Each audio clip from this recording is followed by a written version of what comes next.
మీరు చూశారు చంద్రబాబు నాయుడు గారు ఎప్పుడైతే మెడికల్ కాలేజ్ ప్రైవేటీకరణ అని చెప్పేసి ఒక ఆలోచన చేశారో వైఎస్ఆర్ కాంగ్రెస్ పార్టీ పెద్ద ఎత్తున కూడా ప్రజా ఉద్యమం చేపట్టింది. దాంట్లో భాగంగా మా నాయకుడు జగన్మోహన్ రెడ్డి గారు 1,00,00,000 సంతకాల సేకరణ అని చెప్పి ఒక పిలుపునివ్వగానే రాష్ట్ర వ్యాప్తంగా కూడా ఎంత పెద్ద ఎత్తున కదలికొచ్చింది.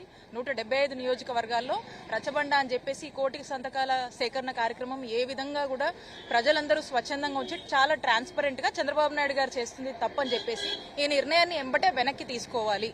ఇది ఈ గవర్నమెంట్ మెడికల్ కాలేజ్ ని గవర్నమెంట్ లోనే నడిపించాలి, ప్రైవేటైజేషన్ చెయ్యొద్దు అని చెప్పేసి వచ్చి మరి దాదాపు 1,04,00,000లకు పైగా కూడా సంతకాలు ప్రజలు స్వచ్ఛందంగా వచ్చి చేయడం జరిగింది. మరి అవన్నీ కూడా నియోజకవర్గాల నుంచి జిల్లాల నుంచి ఈరోజు సెంట్రల్ ఆఫీస్ దగ్గరికి రావటము, అలాగే జగన్మోహన్ రెడ్డి గారు ఫ్లాగ్ ఆఫ్ చేసి ఇవన్నీ కూడా సాయంత్రం 4ంటికి గవర్నర్ గారికి కూడా ఈ విషయాలన్నీ కూడా చెప్పి మరి నిర్ణయం చంద్రబాబు నాయుడు గారు ఏదైతే తీసుకున్నారో దీన్ని వెనక్కి తీసుకోవాలి, ఇది మంచిది కాదు, ప్రజలు కూడా తప్పని చెప్పేసి ఇంత పెద్ద ఎత్తున కూడా యాక్సెప్టెన్సీ వచ్చింది. ప్రజల పక్షాన వైఎస్ఆర్ కాంగ్రెస్ పార్టీ పోరాడుతుందని తెలియజేయబోతున్నారు.